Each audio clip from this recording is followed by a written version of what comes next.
They didn't die in their tent. They didn't die together. They didn't even die in the same place. 9 experienced hikers cut their way out of their own shelter and stepped into -30°C darkness. Some barefoot, some half-dressed. By spring, all 9 were dead. And more than 60 years later, the most important moment of that night still cannot be witnessed. Because whatever happened inside that tent left no recording. Only silence. This is the story of Dyatlov Pass.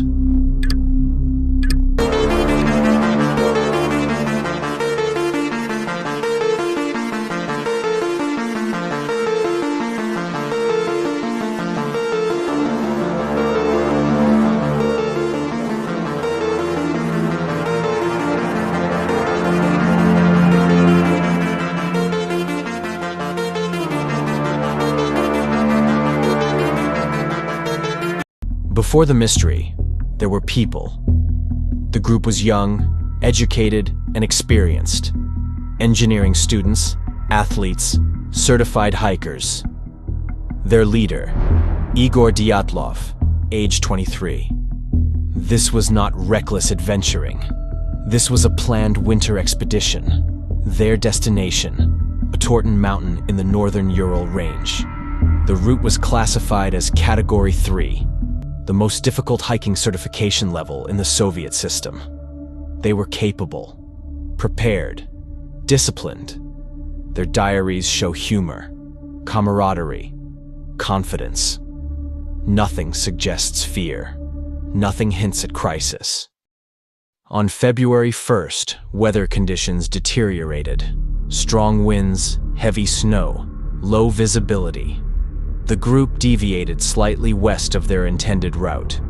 Rather than descend into forest cover, they pitched their tent on the exposed slope of Kholat Shakal. The name translates roughly to Dead Mountain. That detail often gets dramatized, but in reality, it refers to the lack of wildlife. Still, the symbolism lingers. That night, something changed. When search teams arrived weeks later, they found the tent partially collapsed, covered lightly in snow, and cut open from the inside. The slashes were deliberate, controlled, not frantic tearing. Most of the hikers' belongings remained inside: boots, coats, food, supplies. If there had been an avalanche, why wasn't the tent fully buried? If there had been an attack, why were there no external footprints?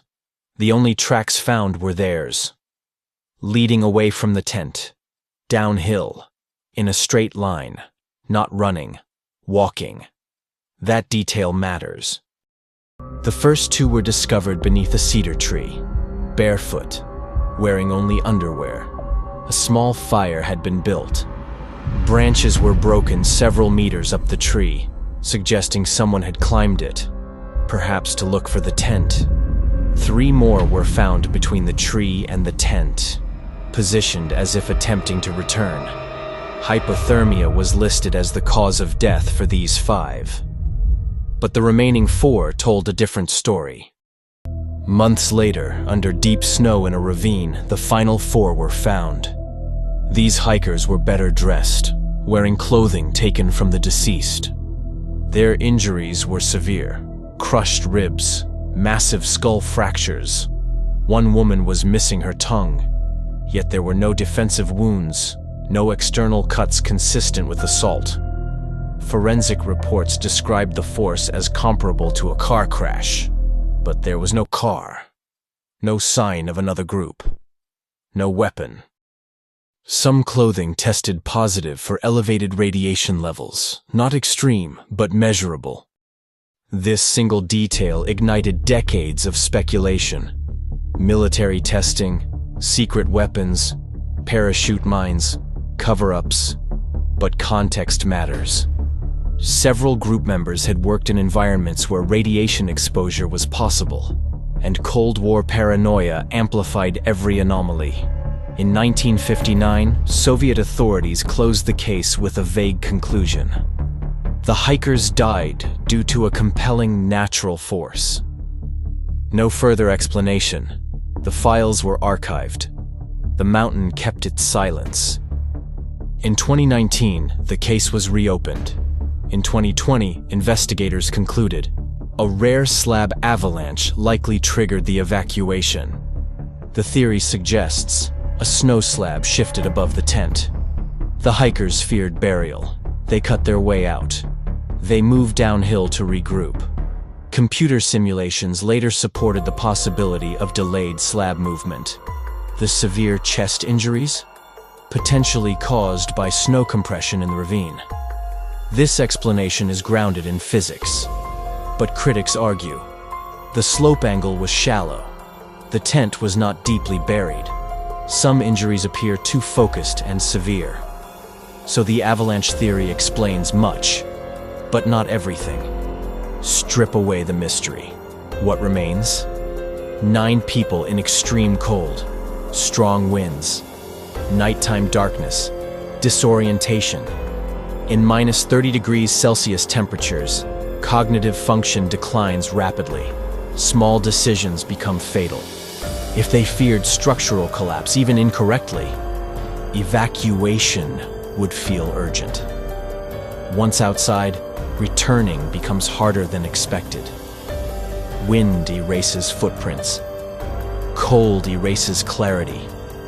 Fear alters judgment. And survival time shrinks. Dyatlov Pass unsettles us because there is no villain, no confession, no clear narrative arc. Only a chain of decisions made under pressure. The mystery isn't just about death. It's about that invisible moment inside the tent. The sound, the shift, the realization.